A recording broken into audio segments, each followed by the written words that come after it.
Hello, my dear friends. How are you doing? Hope you are having an amazing day and not having to deal with drama. Ready for new stories I have for you today? Let's go to the first one. Buckle up, as it's a long one, and don't forget to listen to the end of the story to hear my insights. Enjoy the stories, guys, and please like and subscribe. And of course, don't forget to leave a comment. I, female 30, have always had a rocky relationship with my mom, to the point that we've only seen each other twice in the last 7 years. My mom had me when she was 23 years old. At the beginning, she had multiple jobs to get enough money to support us, and it was my grandma who basically raised me. When I was 5 years old, me and my mom moved to the other side of the country, about 12 hours away from my grandparents, and started living with who I thought was my dad.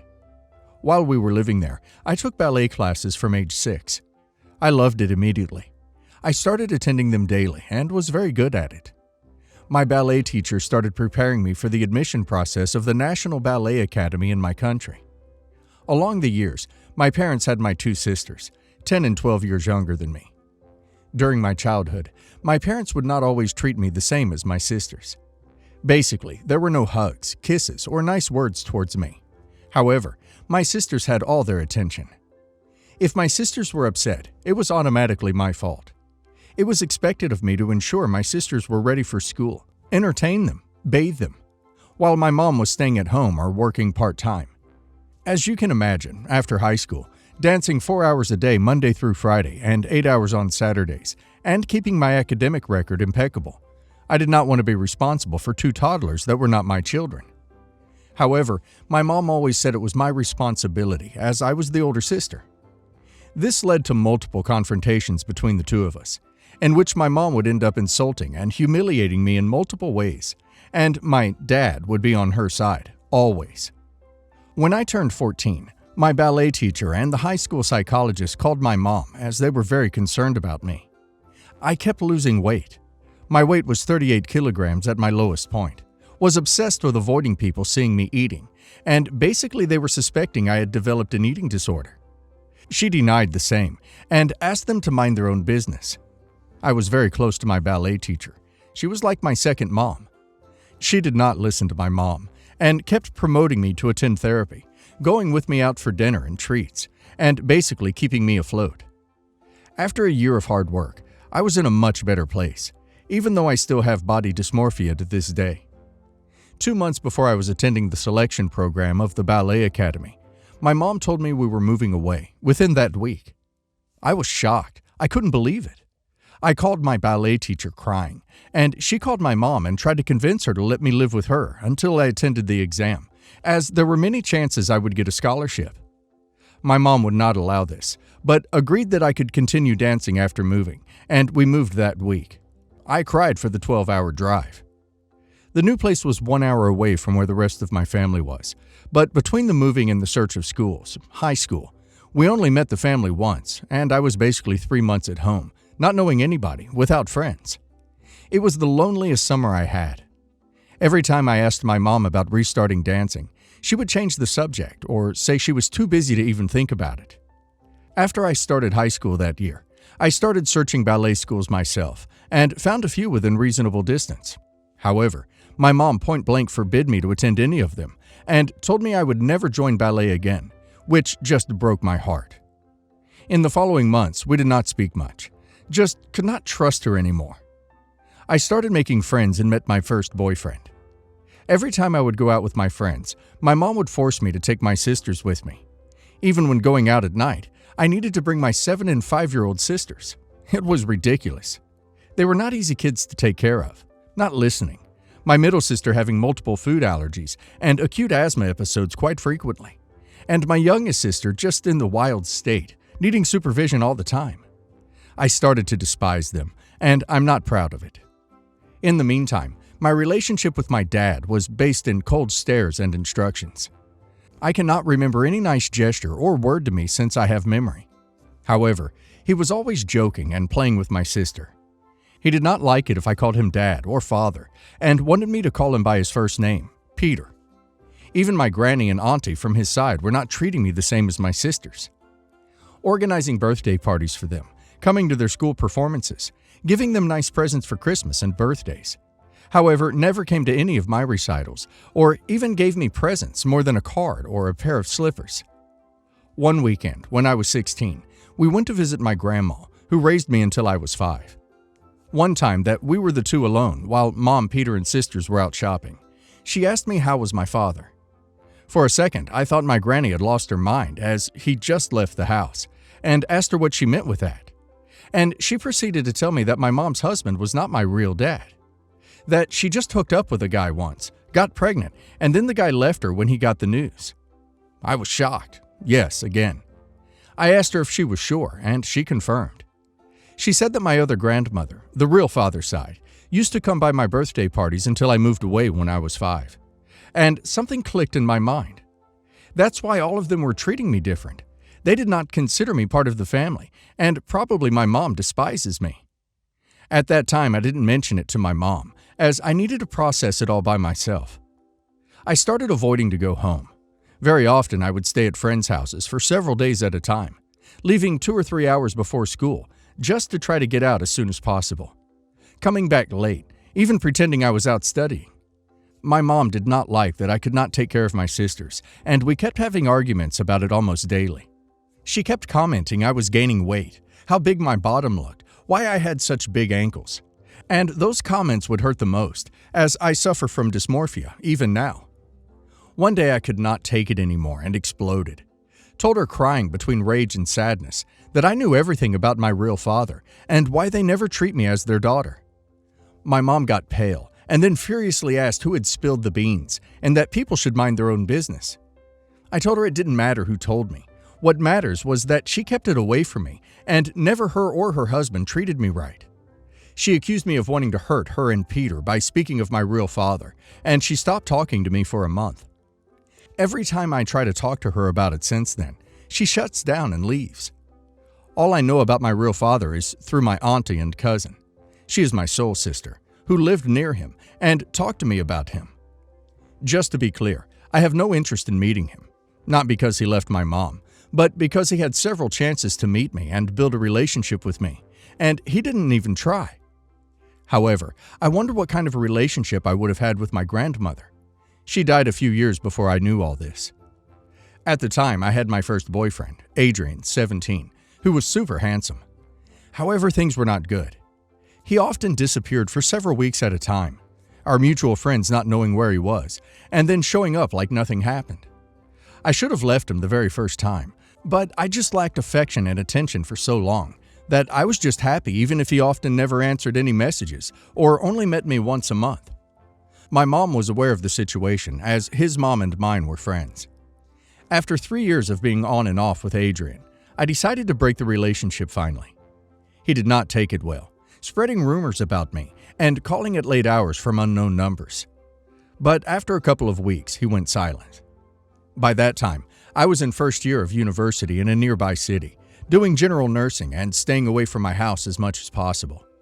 Often going to uni on Thursday morning and not showing up home until Monday evening. On that first year, my mom filled out the scholarship application form and told me I did not get it, so she needed to pay for my education and how disappointed of me she was. I really tried hard all along high school, with an average of 9.6 out of 10, so I was disappointed myself. I started working as a waitress and childminder on my time off to cover as much as possible. About 6 months after starting uni, and 5 since breaking up with Adrian, at 19, I started chatting online with my current husband, George, 44 at the time, who was living in another country, Ireland, and came to see me after 1 month of chatting. We just clicked instantly, even with the age gap. He kept coming to see me every few weeks, met his son and daughter through video call, and we realized had very similar aims in life. We were 5 months together when he asked to meet my parents, and stupid me, I agreed. The day they all met, we had planned to go out for lunch. Neutral ground. I already told them George was older, but did not specify how much. When my mom and Peter showed up, they were furious. They started shouting at me that I was mad for dating a dirty old man and that I was his prostitute. All that in the middle of the restaurant. I was mortified and very upset. George was in shock himself, but stood up and collected my things and told me we were leaving. The last thing my mom told me was, "I cannot believe you cheated on Adrian for this decrepit man. Adrian was so much more handsome," and that she wished she had never had me. I was so confused and upset. I did not think about that until later. She preferred me to be with a guy that was bad for me just because he was more handsome, than with an older guy that treated me like a queen. And also, she'd believe the rumors Adrian was spreading, even though they were completely BS, instead of her own daughter. But of course, I was a daughter she never wanted to have. And she had another 2 daughters that she considered her real and only daughters. I spent a few days with George at the hotel. He was so supportive, and even told me to seriously move with him. But it would have been so difficult to move to another country, without speaking the language, had no English whatsoever, and in the middle of a semester. I ended up moving to a friend's flat after a few days and waited 1 week until I knew my house was alone and took all of my stuff away. The following 3 years were tough. I worked as much as I could to pay rent, bills, transportation, materials. George paid planes and hotels so we could see each other, as my uni and work schedules did not allow me to travel much, and more than once he helped me with bills and stuff. At the beginning of the second year, I got an email from the scholarship department to remind me to renew my personal and bank account details, which I thought strange, as I did not have any scholarship. I discovered from first year I got full scholarship, including transportation, residential accommodation, materials. But the funds went through my mom's bank account and were spent on Christmas presents for my sisters. We're talking about a few thousand euros. I somehow was not even surprised, and took it as a learning experience and a well-deserved punishment for trusting someone that kept proving not been worthy. I cut all communications with Mom and Peter, blocked their numbers, and pretended I had no parents. At the beginning, my sisters would call me at times, and even asked when I was coming back. But after a few months, they stopped calling and texting, probably after being brainwashed by my mom. They knew about my graduation from my auntie and my grandma, who put pictures up on Facebook, and Mom went mental publishing posts about it. I blocked her in every social media. 1 year after I met George, we got married. Only my cousin, my auntie, and a few of my closest friends came to the wedding. And obviously George's close family and friends, maybe 20 in total. My grandma could not attend as she was sick and could not travel, but we did video call with her so she could be somehow present. My mom and her family were not invited, and we asked everybody not to tell them. After uni, I moved to Ireland and started working as a specialized nurse, and I love every single minute of it. George and I are celebrating our 10th year anniversary and have 2 kids, Chris 4 and Carolina 1.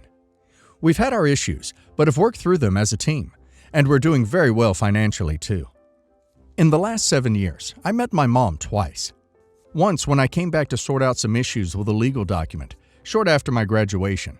And the last one, about 5 years ago, at my grandma's house, when I went to visit my grandma to tell her I was pregnant with my first boy, and just happened that my mom came to spend the weekend with Granny. She left as soon as she saw me, and did not even cross a word. I don't know how, but the rest of my family discovered I had 2 children. My mom managed to get my number and called me a few days ago. She threatened to take legal actions as I have denied her rights to see her grandkids. I told her she lost her grandkids when she was aggressive to me psychologically, physically, and financially, and wished she had never had me, and to go to hell. Blocked her number. Since then, I've received several messages from family members saying what a horrible person I am for keeping my marriage and my kids a secret, and for forbidding my mom to have any relationship with my kids. Especially as my poor mom went through a lot in the last few years. Cheater husband, nasty divorce, left with nothing, daughters deserted her, chronic sickness from smoking. I've told everyone that I didn't know that, but I wished I had, as I would have enjoyed every single minute of the sweet, sweet karma. And yes, sent them all straight to hell and blocked their numbers. Update. As most people realize, no, English is not my first language. But yes, in schools in my country, as in all European countries, English is a mandatory subject. However, it is not the same to learn basic English, verbs to be, to have, and a few nouns 2 hours a week, than to have enough level to move to that country and join a degree mid-semester in that language. Some of the expressions I used, I learned them speaking and listening, So sorry if I did not write them properly. And let's face it, some Irish accents are just unintelligible. And it is not an obscure European country. It is actually one of the sunniest and most known, with one of the most spoken languages in the world. I was lucky that even though my husband is Irish, he speaks fluently my language.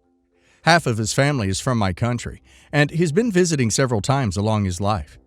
We actually speak in my language at home, as it is hard to switch after a while. For those saying he is a creep for being 25 years older than me, you can join my family on their way to hell. Such a parade you will make. He has been through so much with me, and after all these years, he is the best decision I made. His family liked me from the moment we met, and there's been no drama in relation to the age gap. Nor from my cousin, auntie, and grandma. They really like him almost since the beginning. I do not care about age. I met immature older people and younger people with their feet in the ground.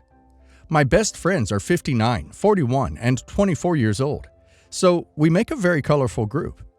And when the time comes, I will take care of him if he needs it. What do you guys think happens to 20 and 30-year-old nice guys? Let me tell you, they become 40 and 50-year-old nice guys. Would you not take care of your partner when he or she grows old? For some clarification, I was 17 when I started uni. You usually don't start until the year you turn 18, and my birthday is in October. So my mom was my legal guardian.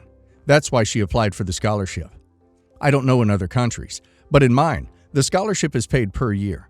So if you don't get nice academic records, you can lose it for the following year. So from second year to the end of my degree, I received my scholarship and made it so much easier as they paid part of my accommodation. I did not see any money from the first year, but at that moment, I was not able to afford legal representation, nor was I in the state of mind to start a legal battle against my mom. So I just let it be. Some battles are won, but not starting them. My soul sister cousin read my post this morning and blew up my phone. Discovered my mom got my number from my grandma's phone, and that's how she was able to contact me. It turned out she is very sick and probably needs money. I understand my mom has no legal rights over my children. I do not feel threatened or scared. We do not even live in the same country, and she doesn't even know where we live. I'm very mindful of social media, and I do not post anything that would give any remote clue of where I live or where I am at any time. The only two people of my family that knows where I live are well aware of the situation with my mom, and they will not give her that information. Just in case, I am planning to inform Chris's school, and I already informed my workplace about the situation, but it is highly unlikely that she will try anything, especially in her current health state. The rest of the family members that were harassing me are not really aware of the aggression my mom did to me in the past. We never were much in contact for various reasons. It's a big family. I moved when I was young, and when I came back, everybody had already moved on with their lives. And after I moved to Ireland, the contact grew even cooler. I have written a long email explaining all, and I've sent it to all family members I have phone numbers for and email addresses.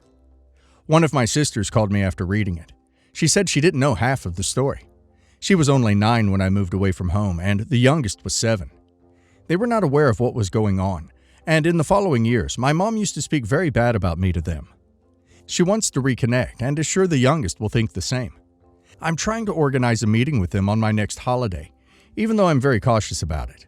I really think they were not guilty of anything and would be nice to gain 2 sisters. I'm sure they went through a lot too, and deep inside, I feel guilty for not being there for them. I've been attending therapy for several years, pretty much since moving to Ireland. I didn't know how to handle or show healthy affection and how to communicate. I didn't want all the trauma to affect my marriage or my future children, so I worked very hard through all the stuff until I reached a peaceful place. Now I can talk about all this without feeling depressed or directly burst into tears. I've learned how to identify toxicity and how to avoid them, and how to avoid becoming toxic myself. If anybody is going through a rough patch or has past unresolved traumas, therapy really helps. The irony of her calling OP a horrible person, while literally wishing OP never existed, is mind-blowing. I mean, the audacity, the entitlement, the gall. She treated OP like a live-in nanny and verbal punching bag, and now she wants access to OP's kids because she's lonely and broke? I hope the door she came through hits her on the way out, hard. And now let's hear the community's opinion.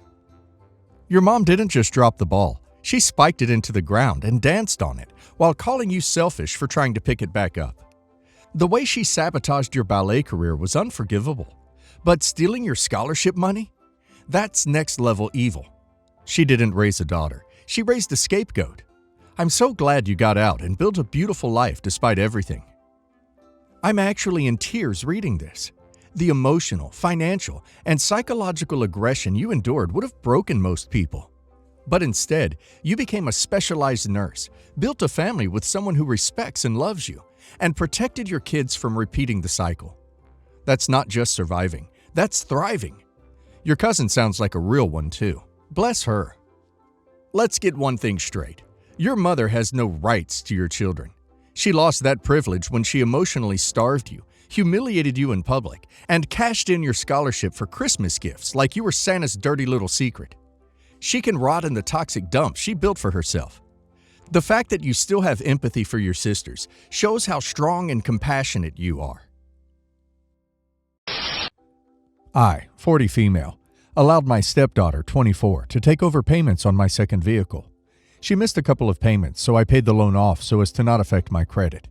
She still owes me $2,500 on the original $8,000 agreement, and she is currently 3 months behind, although she gave me $1,000 2 weeks ago.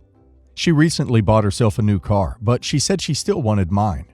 The title and insurance are still in my name, and I do not make her pay for the insurance, even though I added her to my policy. I just found out that she let her mother keep my car. Her mother and I have been cordial through the years, but she never liked me. In fact, she once referred to me as a B with 5 kids. I told my stepdaughter that I do not want her mother or anyone else driving the car as long as it's in my name, because I'm still legally responsible for that vehicle. If she's not going to drive it, it needs to be parked. She told me she didn't think she needed permission since she's buying the car. She said she's paying off the car immediately so she can be done with me.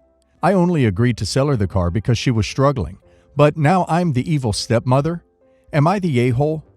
Not the a-hole for not wanting an unauthorized person driving your car. Once it is paid off, definitely cut the insurance since you will be transferring titles.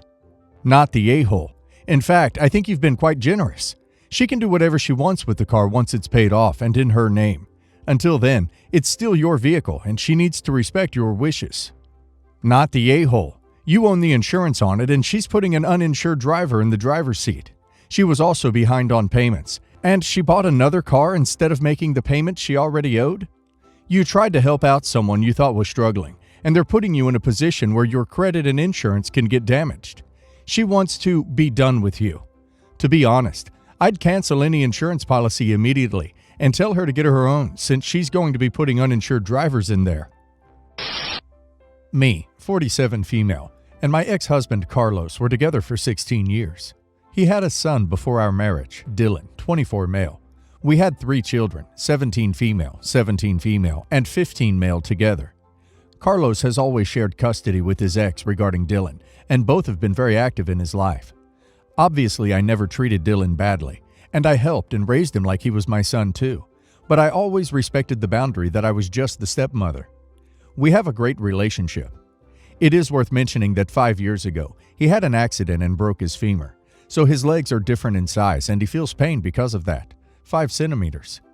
When we separated and signed the divorce 3 years ago, not 2 days later, my father passed away and I received a huge inheritance. This was something that Carlos freaked out, as he claimed that he would also be entitled to it. This created a lot of fighting, and obviously I didn't give anything. But I bought a new house and I left a fund for our 3 kids for college. What was left I saved for my retirement. I didn't leave anything to Dylan about college because the parents already had, and when I asked, he said he didn't need it. Having said all that, I learned these weeks that Dylan had finally been called in for surgery to put prosthesis on his leg and would have to pay some costs that converted to dollars would be around $15,000. This amount is gigantic in my country. Yesterday, Carlos came to drop off our kids at home, and I was surprised that Dylan was with him. He said that his job was very complicated, autonomous, and that he and his ex would not be able to pay for the surgery. Talk comes and talk goes. He asked if I could pay. Remembered that I had offered years ago to help Dylan and that if he still didn't want to, lend to them.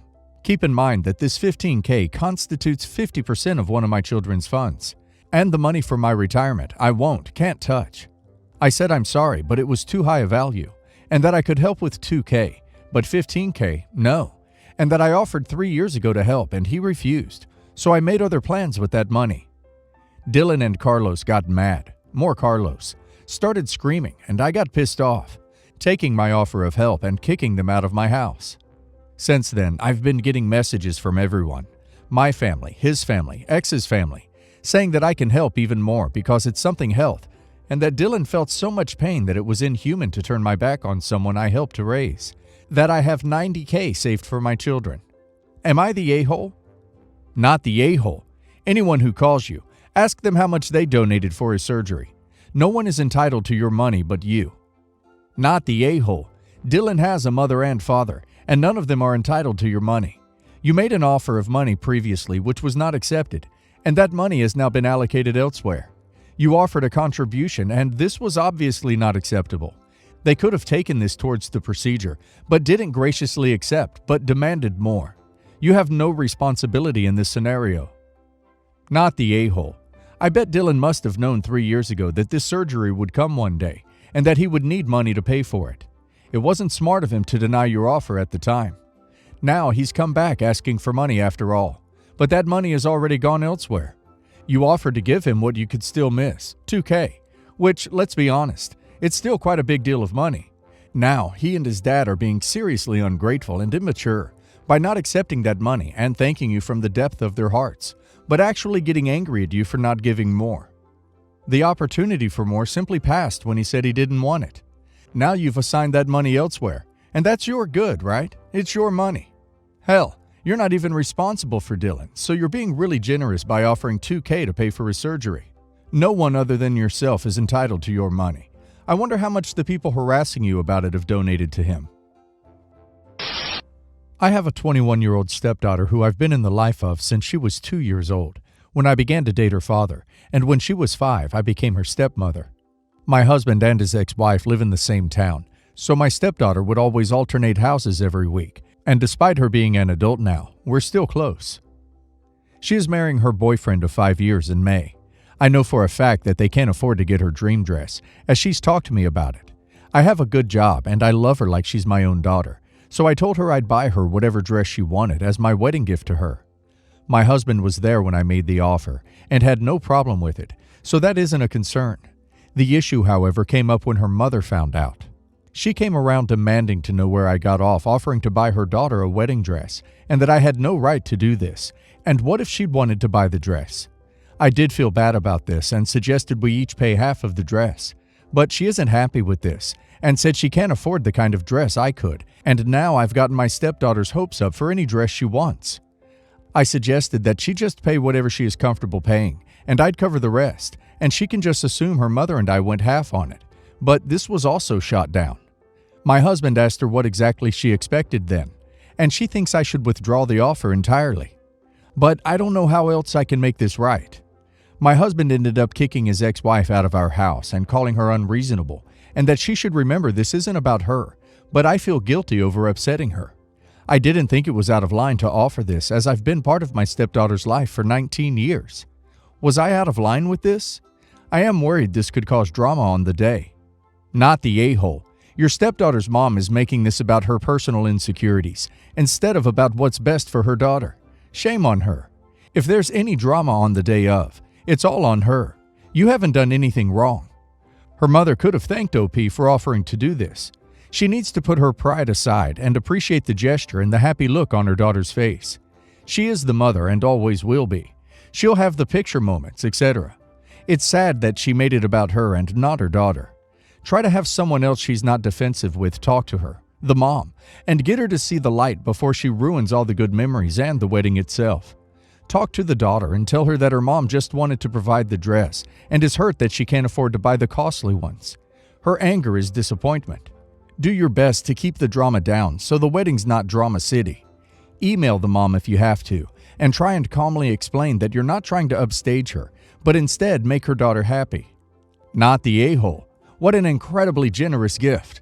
Despite what your husband's ex clearly thinks, you are one of the parents of the bride. Maybe she can pay for the flowers or something different. Don't let her talk you out of it, though. She'd rather her daughter go without versus you paying for it, which is incredibly selfish. Your husband is right. This is supposed to be about your daughter, and not her.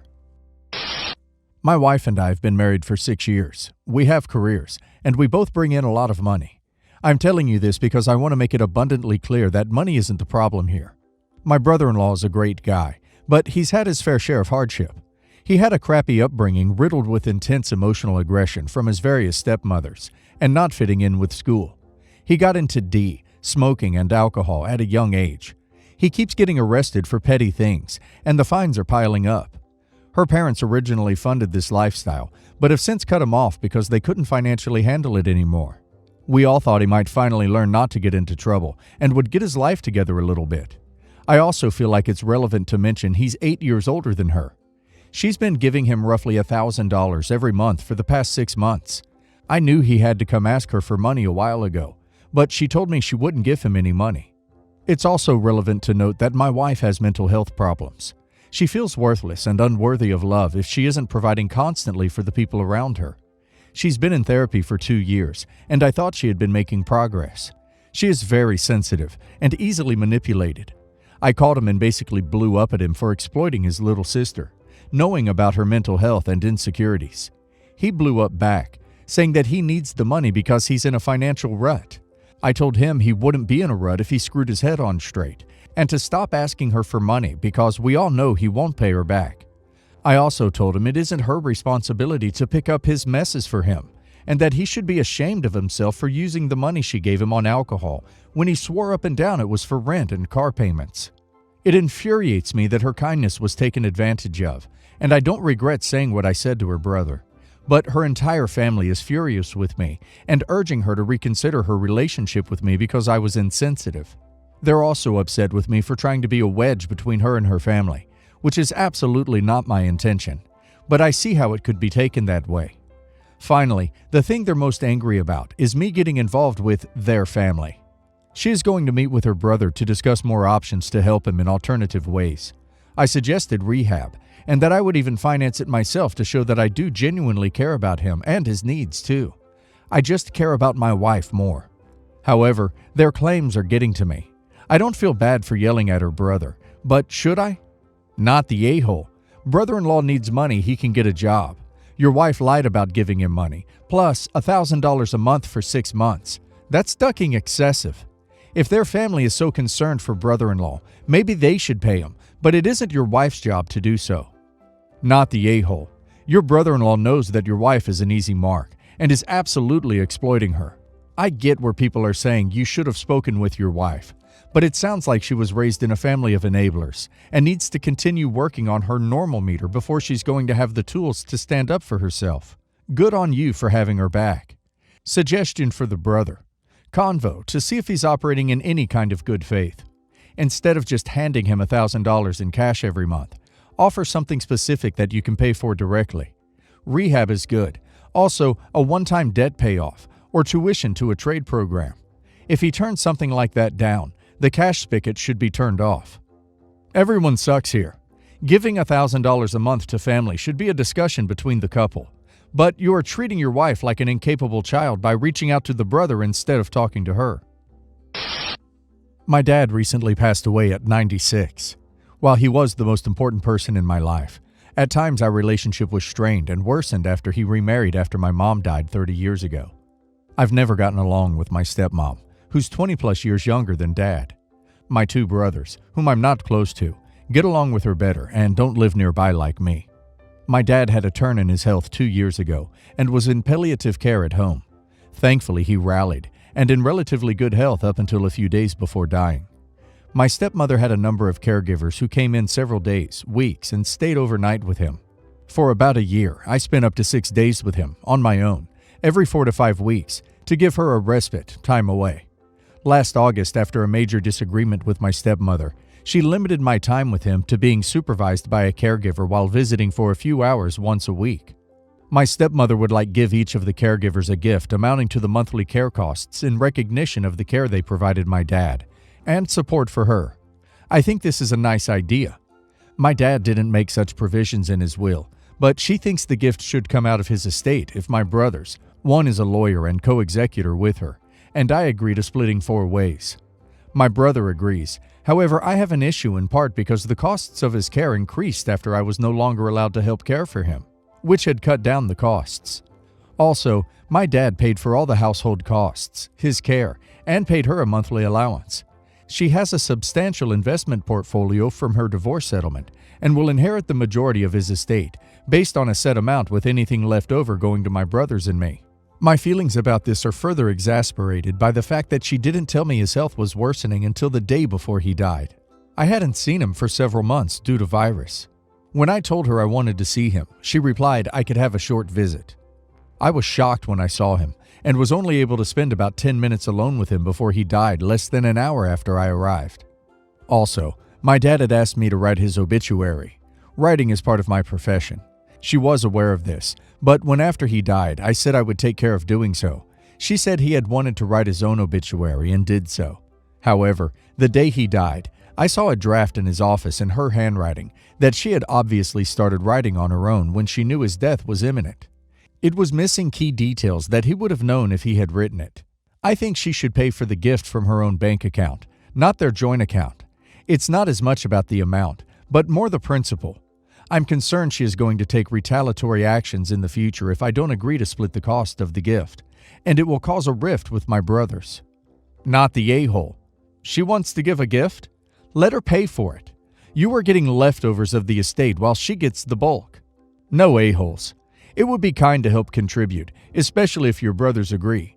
But it was her idea, and she has the financial stability to do it, so I think you're in the clear if you don't want to contribute. Not the a-hole. While perhaps, mind you, it isn't necessary, and if she wants to give a gift from what by the sound of it is a substantial chunk of the estate, she can pay for it herself.